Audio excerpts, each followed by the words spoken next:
Welcome to Sri Sajana Academic Center. Okay, together we're going to learn physics and we're going to focus on this particular sub-chapter, total internal reflection. Okay, let's take a good look at this particular question. Diagram show an optical fiber which can be used as a diagnostic tool in medication and as cable in telecommunication. The inner core and the outer core cladding of the optical fiber have different optical densities. All right, let's take a look at the questions. Name the light phenomenon involved for the light ray to pass through. We know the answer is none other than total internal reflection. And state two conditions for the phenomenon to occur. All right, we know it's going to be light travel from an optically denser medium, right, which means it has a higher refractive index to a less dense medium. And the second condition is the angle of incidence in the optically denser medium is greater than the critical angle of that particular medium. All right, let's take a good look at the next one. We have a table to show characteristics of 5 materials. All right, we have the column material, refractive index, and then critical angle, percentage of light energy absorbed, and the last one, rigidity. Let's take a good look at the meaning of the word rigidity given there. Is the ability. Rigidity is the ability of an object to maintain its size and shape when acted upon by a force. Complete the table by writing down the values of C, which is critical angle, for every material. So we all know that we are going to use this particular formula, all right, which is N equivalent to 1 over sine C. And C is the critical angle.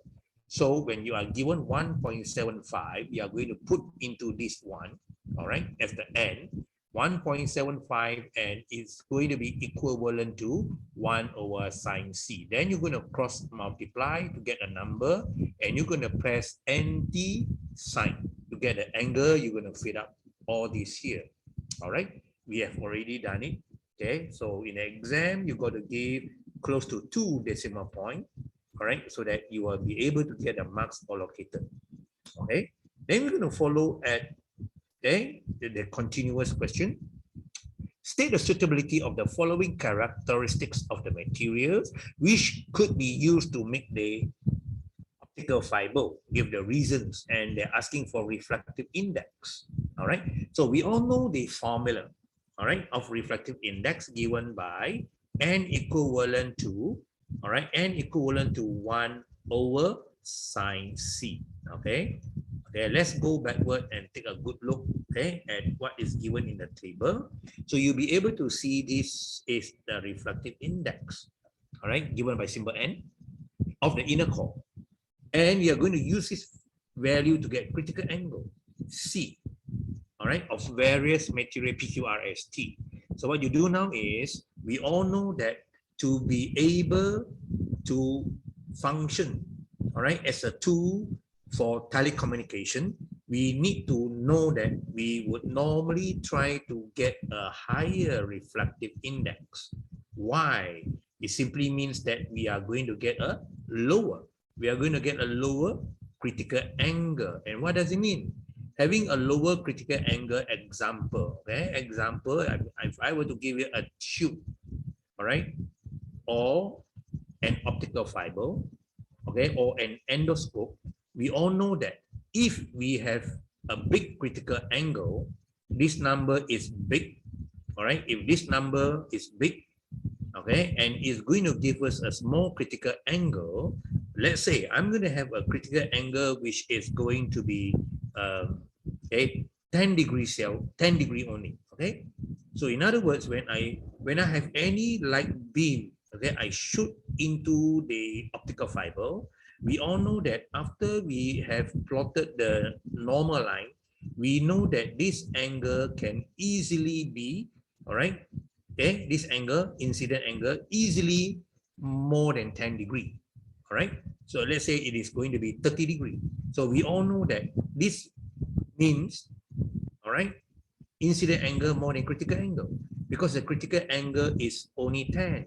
all right, let's say the incident angle is more, 20 degree, all right, it's still more than 10. So easily, okay, all right, total internal reflection will happen, okay? And then we observe that when we reach here, the incident angle is obviously more than critical angle 10 degree.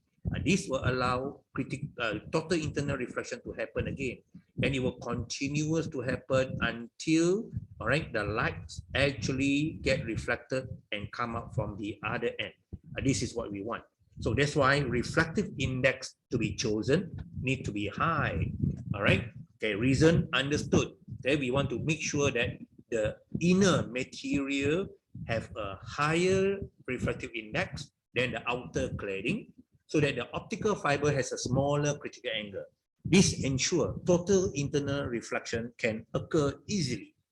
And the percentage of the light energy absorbed, obviously we don't want the optical fiber to absorb a lot of energy, all right? We don't want the optical fiber to absorb a lot of energy. Therefore, all right, therefore, the percentage of light energy absorbed must be low so that we don't have a big loss, all right? We want to ensure that, all right, the loss of signal can be reduced, all right, to ensure less signal is lost during transmission, right, of the light ray over a long distance, all right? So we're going to go to the next one. We have the next column, which is given by rigidity. All right, rigidity, remember? Okay, ability for us to bend. So we want it to be low. Why low? So that we can easily bend it at whatever angle we want. All right, and understood. Okay, just now we take a good look. We want to have a high reflective index. So probably you can see that we have high reflective index here. All right, quite high. And okay, we can choose, all right, critical angle to be small. All right, and percentage of light energy absorbed, we want it to be low. All right, and rigidity, all right, also low. So we know, okay, the material that have the biggest number of tick will be R. As a result, R will be chosen. All right, material R is chosen because it has high reflective index, all right, lower percentage of light is absorbed, and it has a low rigidity. Okay, that's all. Then we're going to have another question, all right, that looks okay and almost similar, total internal reflection. You are given, all right, you are given the reflective index, all right, is of 1.5. Therefore, what we do now is we are going to use that and do calculation, all right, using the same formula that we talked about, all right, and we're going to put in the n, which is 1.5, and when you do calculation and use anti-sign to get your value, you will observe that your angle C is about 41, okay, 0.8, okay, let's put it near to 42, all right, degree. Okay, so in other words, when we have incident angle more than 42, it will show total internal reflection. But if it does not, then it will not, okay, show total internal reflection. So you could see the first diagram on the left, 6.3.1, right? Let's draw a semi-circular block that you normally learn, all right, in your syllabus. Okay, so I'm going to have, okay, another drawing, all right. Okay, it's a semicircular. Normally we will use a semicircular. Okay, and then we are going to have a light ray, okay, that will be shooting towards, and we observe if we go along the border, okay, if we go along the border, all right, of the medium, okay, we know, okay, we know that actually that angle that it make, okay, within the higher density medium, okay, which means, all right, which actually, okay, we got a value already, all right, which means this value, all right, this value is actually going to be critical angle when the reflective index is 90 degree, all right. That is shown here. Do you notice this ray move along the border, but because it is drawn slanting, many candidates cannot see, all right. So it's telling us that this theta, All right, this theta shown here is actually a critical angle. All right, this theta is actually a critical angle. Clear? All right, that's why we are going to put, okay, after we calculated, we get this number. All right, and this is actually critical angle. All right, to be exact, it's going to be 41, all right, 0.8 degree, but I put a 42 there to make things easy for you to understand. All right, so you're asked to complete the drawing. We all know, all right, when it is moving horizontal, this incident angle will be a 45, because we know when this is a 45 and a 90 here, so understood that this side and this side would have the same length. That will give us 45 here. Do you agree? So as a result, the incident angle, all right, as a result, the incident angle at point, all right, the incident angle at point A here, all right, which is this one, all right, is also going to be 45, all right, 45.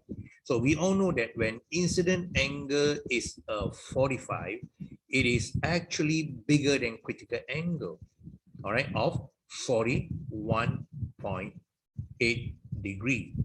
That's why total internal reflection will happen. And then we will complete the drawing to go down like this, shooting through. Okay, let me complete the drawing. All right, shooting through, all right, at a 90 degree all the way down. All right, and we all realize that total internal reflection, all right, is actually, all right, happening at, okay, point A. All right, okay, it will shoot down straight, it will shoot down, go through straight down, because we know this is a 90 degree. Okay, so that's what we, okay, that's what we are going to give, all right, to the answer for B part 1. Okay, and understood, name the light phenomenon is none other than total internal reflection. That's it.